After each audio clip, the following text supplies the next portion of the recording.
everybody, welcome to this week's GeekStorm. It's, I don't know, episode 297, 298, something like that. I very seriously doubt that. 200. It's in the 200s. Yes, it's over 2, less than 3. Hey, everybody. What? I was just doing the intro.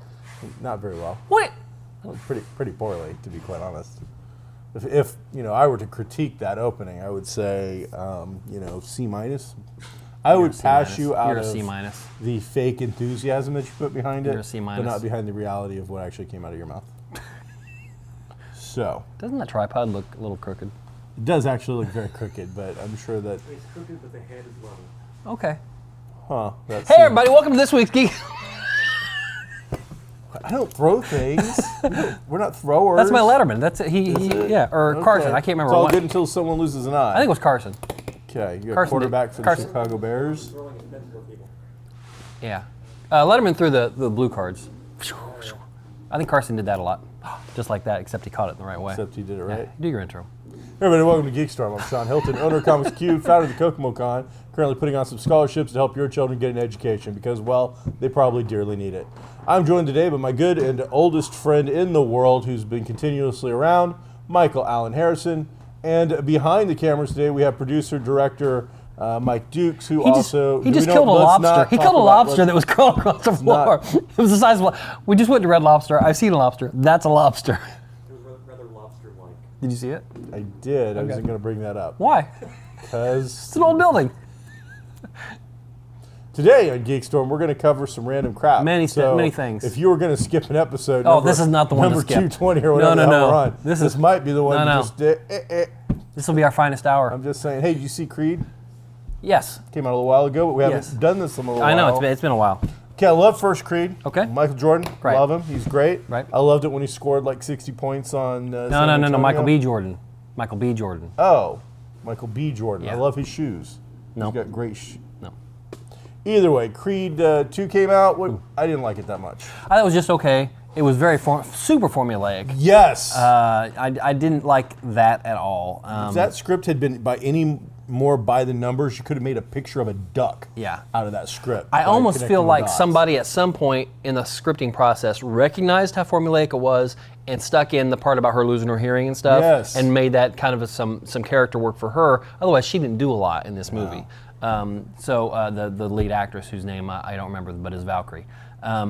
So it was just okay. It was, I felt like it was odd in that at no time did I feel like Ivan Drago's son, who's the main protagonist, antagonist, was he a bad guy? I felt like he was from the get. He was mentally abused by his dad, and that right there set him off as sympathetic. So how do you feel sorry for that guy? I didn't. I did feel sorry for him. The script was just so vanilla crap. And the reason that I'm a little bummed about this is the first one was so damn good. It was. That one was so strong. I love that movie.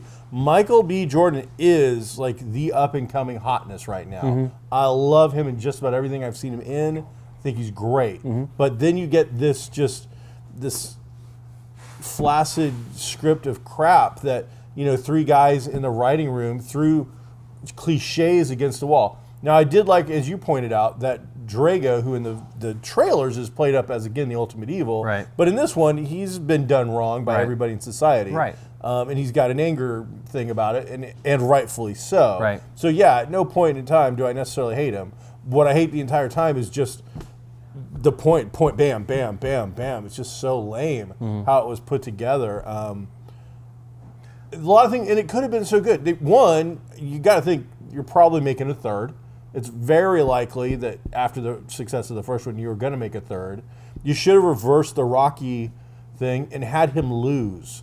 Have him lose at the end in some way that, he could have been like, they were in Russia for the final fight. Right. So they could have even had it stacked. Like he should have won. Yeah. Boxing is rigged and fixed, as we all know anyway. Or at least I'm not a huge boxing aficionado, but I've seen enough actual matches and seen how the scoring is done between 3 judges that definitely makes you question sometimes what the hell is going on. And they could have definitely set this up for a third one and could have made something really, really good about it, but instead, the entire thing just seems to fail to connect. Here's what's tough about this movie is, from a production standpoint, is sequels aren't easy because, number one, you have to do enough fan service, enough lip service to things that people know and remember. Plus, you've got the whole Rocky legacy on the other side, besides the Creed previous movie, the whole Rocky legacy to pay homage to that as well.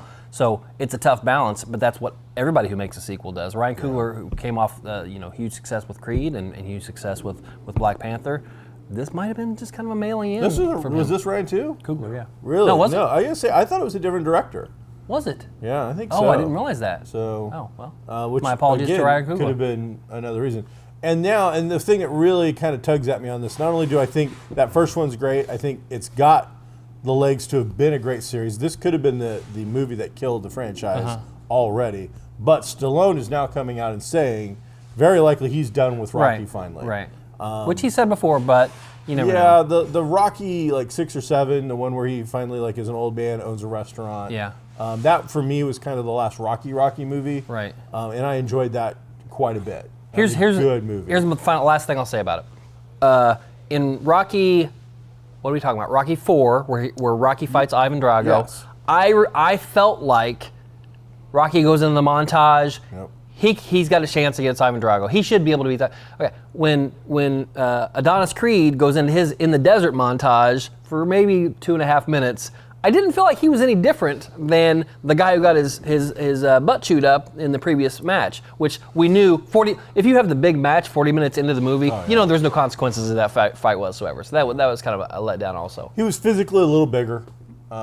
He looked buffer, but unlike the first one where he did, his Philadelphia training, I got the go to hell, Arizona, wherever they were at. Sure. It looked good, but yeah, there just wasn't the same emotional connection that I needed to see, and I don't know what it was. But again, it might have just been because the whole thing felt so detached that it just felt like we were going. This is the last thing. Last thing. The only thing that was had a redeeming quality at all for me for the entire movie was at the end they got Milo Ventimiglia to play Rocky's son.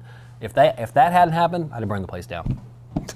Okay, because it wasn't a great movie. I wanted it to be a great movie, and knowing that kid was going to be knowing that character was going to be in the movie at the end, the whole time I'm thinking it better be him. It better be him. I won't lie when he knocks on the door, because in Rocky 3 it is Sylvester Stallone's actual son that plays him. But when we as a younger kid for Rocky 7 and the restaurant one, it's Milo. Right. So when he knocks on the door, I'm actually thinking, who's going to open that door? Right. And then at first, the way it's filmed, I didn't think they filmed together. Right. Because the way they do it, they show a kid, and it's always back and forth in a way. Then eventually they connect. And you're like, okay, they filmed it together at least. Because at first I'm like, man, they didn't even bother to put these two on the same thing together. But well, he's got a big show right now. He does. And you notice he's still scruffy. He's in 2 movies right now. He was just in this, and he's in an upcoming movie with Jenny from the Block. Oh, really? And but he's still scruffy. Must be in the contract. He can't get rid of that. Right. So he's doing a little Rick Grimes kind of scruff going on right now. So, speaking of Walking Dead, was that episode where they did the whole Rick maneuver? Was that the finale for the mid-season, or no? That was been not. More? No, they've been three. How's it been since the departure of Rick, and how has the show dealt with his disappearance? Do they think he's dead? You can't really hide a helicopter. When Rick leaves, he's gone. The next episode after that is it's either a 3. I think it's a 6-year jump. Whoa! It's a 6-year jump. 6 years. Yeah. Holy cow! So how they deal with it is Maggie's gone.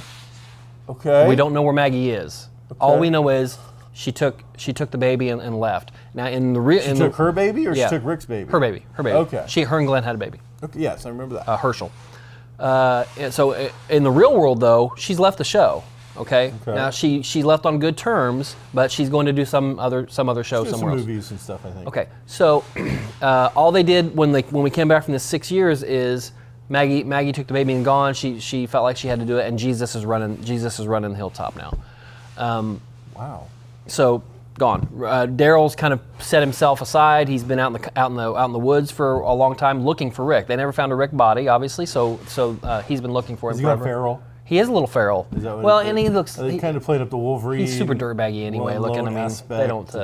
His jacket, the wings on his jacket are a little torn up. He's been out. He's been out in the wild. So the way the mid-season ends is a big fight with final confrontation. Not final. Finally, a confrontation with all of our characters that we know and the Whispers. Oh, love that in the book. That was really well done in the book. This first time in this episode they figure out that the Whispers are a thing. Do they show at the very end like a selection of just death? They always do that.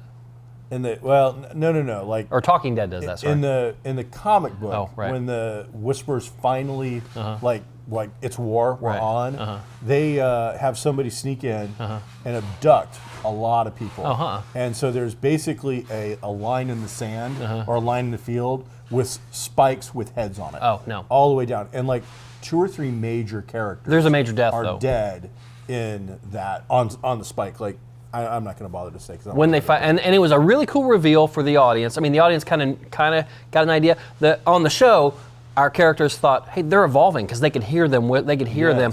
Where are they? That type of thing. When they're really just trying to camouflage themselves. Yeah. They think that the zombies are evolving somehow. Yep.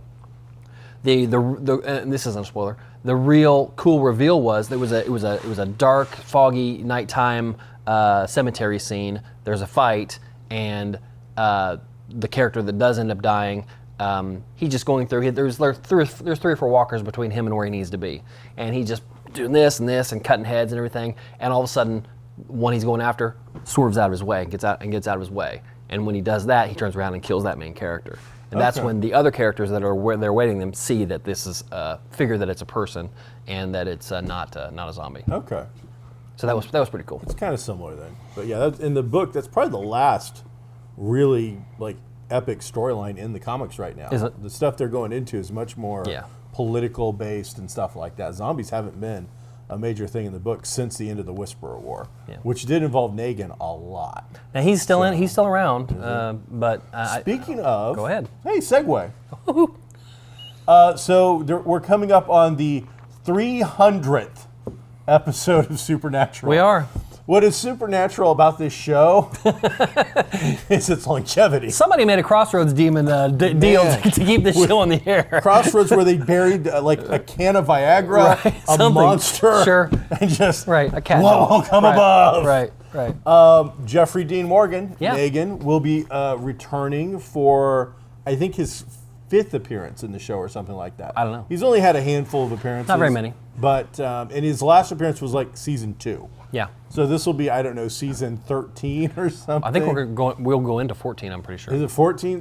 Next year. But he's listed to come back in a flashback is what I'm hearing. That's too bad. With them doing some stuff. But if that's the case, then I would expect major flashbacks from every character that's ever been a major character. That doesn't have to happen. Every major character is still on this show, okay? They've never lost anyway. Bobby, dead. He's back, okay? We're talking alternate dimension Bobby, but he's back. You know who he's dating? Their mom. What? No, you can't do that. Yep, they're together. That's wrong. They're out hunting somewhere. So now is he Daddy Bobby? No, he's not Daddy Bobby. Did they make like comments about Daddy Bobby? Because I think they would. No. Does he call them midgets, or is there a different name for dimensional Bobby calling him something weird? I don't think he does call midgets. Okay. I don't think so. Completely different topic. Okay. We're going to jump the shark a little bit here. No, that's not. Is it Michael Weatherly who stars in NCIS and Bull? Okay. All right, so Eliza Dushku. Oh, I like her. Of fame of Buffy as Faith, as well as Dollhouse, another Joss Whedon project, just got paid by CBS. I think it's CBS who does their shows. $9.3 million for alleged sexual harassment from Michael Weatherly on Bull. Wow. Now, I haven't seen Bull, but I'm under the impression from what I was reading, she was playing a reoccurring character as a love interest, girlfriend in the first couple of episodes, and then all of a sudden disappears. Oh. The disappearance came because she went to the higher-ups and said, whoa. Allegedly. He's made jokes about Rape Van. Oh, gosh. He's nicknamed me Legs. There's been talk of him humorously spanking me and things of that nature. Inappropriate. So she went from being a reoccurring character to off the show. Right. The $9.3 million is supposed to be what she would have made over the lifetime of the show as that character. I see. Is what they're saying. Sure. And he's like done the whole apology route and has even, the smarter stars at least have come up with a way to sound sincere and say the right things. So it's getting a little Well, better. the smarter stars don't act like that. Let's be honest. They don't do that crap in the first place. Oh, man. So that was just a little like, holy cow. 'Cause wow. that's an actress that I really like her work a lot of times. She's beautiful. And I would have expected more from Mike Weatherly, who I started off on like Dark Angel and then moved on to NCIS for never saw Dark Angel. 14 seasons. I know what it is. Jessica Alba. I know what it is, but I've just never seen it. It was a superhero show in the future when we didn't have a superhero shows anymore. Right. So I watched quite a bit of it. I don't know that I ever actually finished. I think it only went 2 seasons. But it was fun, and he starred there. And the older brother from Supernatural, Dean, he also was Jensen a Ackles. major player in the 2nd season of that. Was he? Yeah. Oh, absolutely. didn't know that. So he's like a replicant kind of. He was a soap opera dude too. I think so. Way before. He looks incredibly young for as long as I've been seeing him on I bet television. he's 42 is my guess. So I bet he's getting up there. yeah. So that's just crazy to me. So yeah, there's some segues that I've got. You've got a huge list though. And we haven't touched it. So let's hit it. I'll do the quick things first. Okay. Some casting notes. Ooh. Okay, so there's a show coming up, a Stargirl TV show. Oh, now do we know, is it going to be helmed or run by DC Super? Jeff Johns. Jeff Johns is going to be. Jeff Johns is the showrunner for Stargirl. Okay. Okay, there's hope. We've had some casting news on that. Lou Ferrigno Jr., who's apparently is in acting. I don't know what he looks like. So I almost looked him up, but I didn't get a chance to. Good looking young man, not monstrous like his dad, but in good shape. He's gonna be Our Man, Rex, whatever his name was. First pill popping superhero. He's gonna be Our Man. Joel McHale is gonna be the Golden Age Starman. This apparently does center around some Justice Society. I don't know if it's old or current, but Justice Society. And then in a separate show, in I believe what is going to be Swamp Thing on the DC app, Ian Ziering cast as Blue Devil, which is an odd thing. I don't know what Blue Devil's powers are. Is he, other than being blue and so he apparently was a devil? a stuntman actor, Of course. in the 80s. Okay. And put on a suit for a movie called Blue Devil, and got hit by lightning or something No, weird, that always happens. and is stuck in the suit. Like it becomes a part of him. You can't get it off. And eventually it melds into his body, and he becomes this thing. Now he's kind of played up more as, I want to say, a magical character. He just showed up this month in Justice League Dark number 5 and 6. So he's getting a little play in the DC universe. But when he first came out, he was more of a slapstick kind of funny with a bit of tragic kind of thing because he's stuck in the suit, but it never was really played up that much. It was mostly played very, I think, laughs and slapstick. But I'm much more interested in the Stargirl thing, especially James Robinson's run on Starman, which is what got all this kind of kicked off. But Jeff Johns was heavily involved with some stuff that Robinson did before he really made his breakout. James Robinson took over the Justice Society of America comic and kicked it off with Jeff Johns as like a helper, almost a co-writer kind of thing. And eventually Robinson left to go off to Hollywood to write scripts that didn't work out so well, I don't think. And Jeff Johns took over, and his star just shined. He became the DC Golden Boy. Right.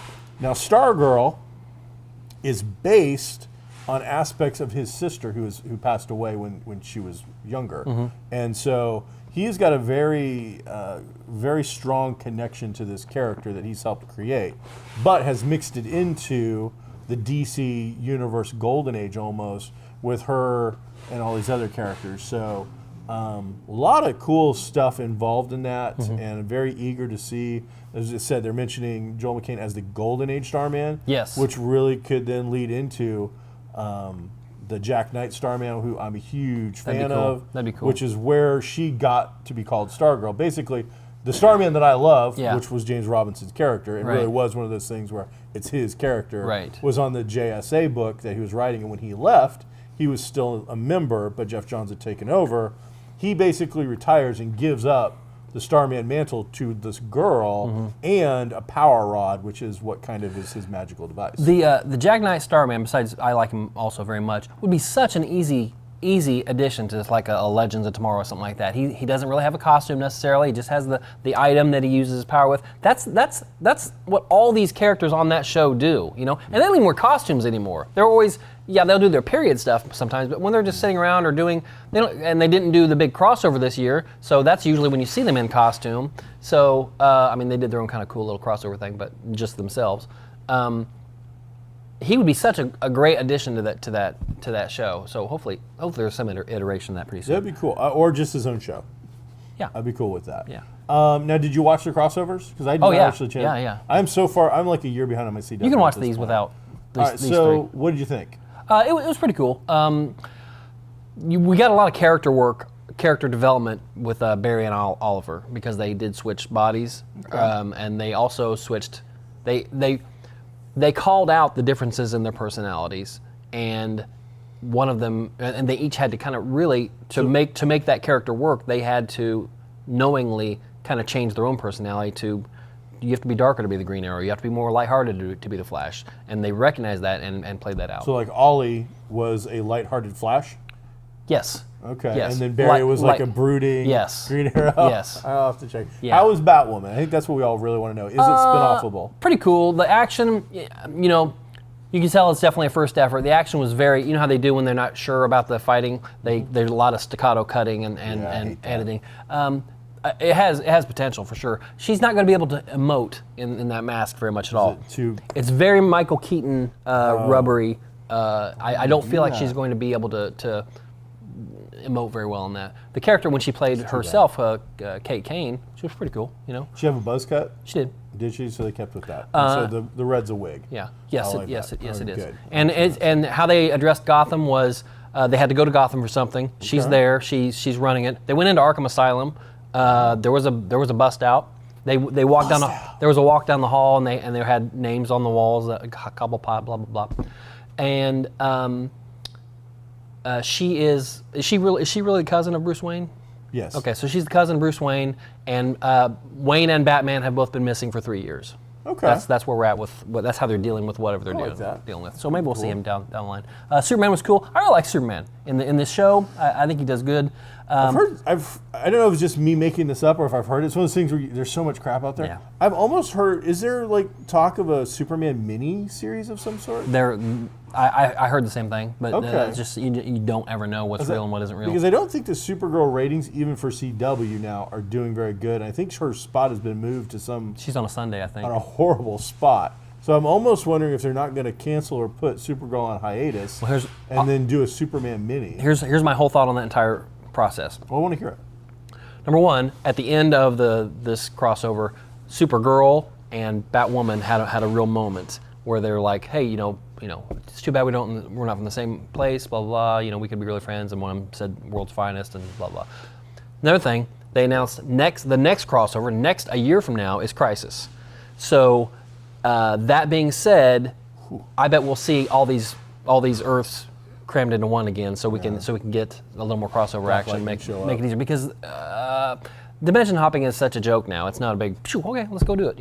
Everybody, you either have Vibe or you have the little device that does it. But in Crisis, the two famous deaths are Flash and Supergirl. I know. So and that was kind of addressed in this crossover here. Yeah. They were getting ready to go do something, and Superman says, "Wait, stop! This Book of Destiny deal I just looked at. I saw your deaths. I saw if you're to go do what you're going to do, you're both going to die." They had to go do it anyway. And Ollie saves the day in a completely unexplained way. Oh, really? He shot an arrow at a thing, and nobody knows. They never explained what was with the arrow, why it was special, nothing like that. So regardless, how much time we have, Mike? We had a lot of stuff to do. We have 7 minutes. Okay. Let's just talk about that one. Go sure. with that one. Knock it out. How about Captain Marvel and Avengers 4? Those two trailers. Captain Marvel and Avengers 4. There was a lot of hype around those, so much so that the Avengers 4 trailer, it was scheduled to be Captain Marvel on Monday Night Football at halftime, which it was, and then they had already said just that day or the day before that Avengers 4 would be on Good Morning America on Wednesday. Unfortunately, the senior President Bush died. Yes. So that being declared a national day of mourning, you can say that's the reason. The real reason is on a national day of mourning, the New York Stock Exchange is closed. When that's closed, there's no trading. Money can't be made or lost. And Marvel, I'm sure, did not want to put out anything that would even cause an eighth of a point of a boost. That's millions and millions of dollars. They're not going to do that on a day when the stock exchange isn't open. So they moved it to Friday. Regardless, we had to wait, but I really enjoyed both trailers very much. I'm sick and tired of people saying Super Saiyan when it comes to Captain Marvel, and there are other characters in the world that have glowed. Okay, that's not exclusively Dragon Ball Z. And okay? she was doing it before that other show existed. Probably. I don't even know how old. I don't even know how old that is. I don't know nothing about Dragon Ball Z. I don't think it came out around '73 when I think Captain Marvel came out. I think when people make comparisons like that and continue to make comparisons like that, it's more about them, the person, wanting you to know, I know about this other thing, and I'm telling you about it. And regardless, I thought it was a really good more trailer. adamant with going, I don't care. Yeah. It was a really good trailer. The Avengers 4 trailer finally gave us the tagline name as Endgame. That's a name that's been dropped in a couple different times. Once in Avengers 2, I believe, and also again in. Strange says it in Avengers 3, I think. Yeah, I think the big one was the Strange remark. Yeah. So it looks amazing. Here's the thing, and you're right. Like, no joke, a minor fraction of a point up, and anything for Marvel is DC getting millions upon millions of dollars. None of us really needed a trailer for this. You could have put this out on the Spider-Man animated thing that just came out and not said a word, and people would have freaked out, and it would have hit the internet.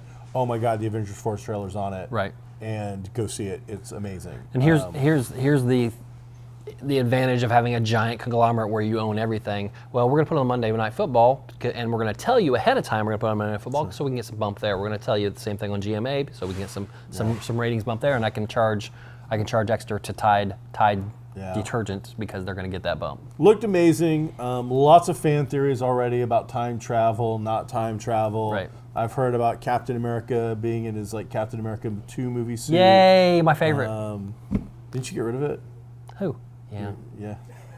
It's gonna be back again. $900. No, I mean, it's good. That's $900. When you need $900, sure, you sell things you need to sell. Looks good. Loved seeing Coulson back in the Captain Marvel, and love seeing younger Nick Fury. Sure.